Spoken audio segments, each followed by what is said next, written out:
మరి ఏమనుకోవచ్చు, ఒకవైపు ప్రజాప్రభుత్వం ప్రజాపాలన అని చెప్పుకుంటూ పోతా ఉన్నాడు. నేను నల్లమల్ల పులిబిడ్డను, నా ప్రాంతాన్ని నేను డెవలప్ చేసుకోవద్దా అంటూ కూడా అనేక స్టేజ్ల మీద మాట్లాడుతూ ఉన్నాడు కదా. మరి ఇక్కడ డెవలప్మెంట్ అవ్వట్లేదా ముఖ్యమంత్రి రేవంత్ రెడ్డి ఈ జిల్లాలో? ఇప్పటి వరకు చెప్తున్నా 22 నెలల్లో 22 రూపాయలు రాలేదని ఇంతకు ముందే చెప్పిన. నేను చేతులెత్తి దండం పెడుతున్నా ముఖ్యమంత్రి గారికి.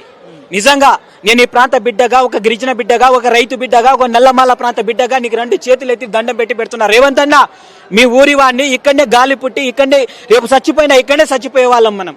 తప్పకుండా నేను విజ్ఞప్తి చేస్తా ఉన్నాను. నా ప్రాంతానికి ఓ డిగ్రీ కాలేజీ, ఓ పీజీ కాలేజీ, ఓ పాలిటెక్నిక్ కాలేజీ కావాల్సినటువంటి అవసరం లేదు. విద్యకు మేము దూరంగా ఉన్నాం ఇన్ని రోజులు, మాకు అవకాశాలు లేవు. మేము అడవికి దగ్గరగా సమాజానికి దూరంగా నివసిస్తున్నటువంటి ప్రాంతం ఈ నల్లమల్ల ప్రాంతం. నీకు తెలిసిన అంశమే కదా.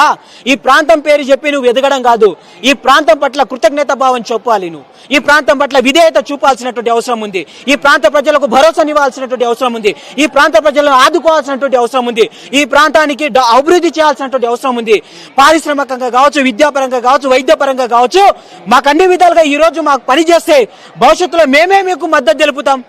ఏది చేతగాక, ఏది చెయ్యలేక ఈ రోజు మంది పెళ్ళం నా పెళ్ళం అన్నట్టు ఏవో పోయిన ప్రభుత్వంలో ఉద్యోగాలు ఇచ్చిన ఉద్యోగాలను ఈ రోజు నేను ఇచ్చినట్టు చెప్పుకోవడం ఈ విధంగా పద్ధతిన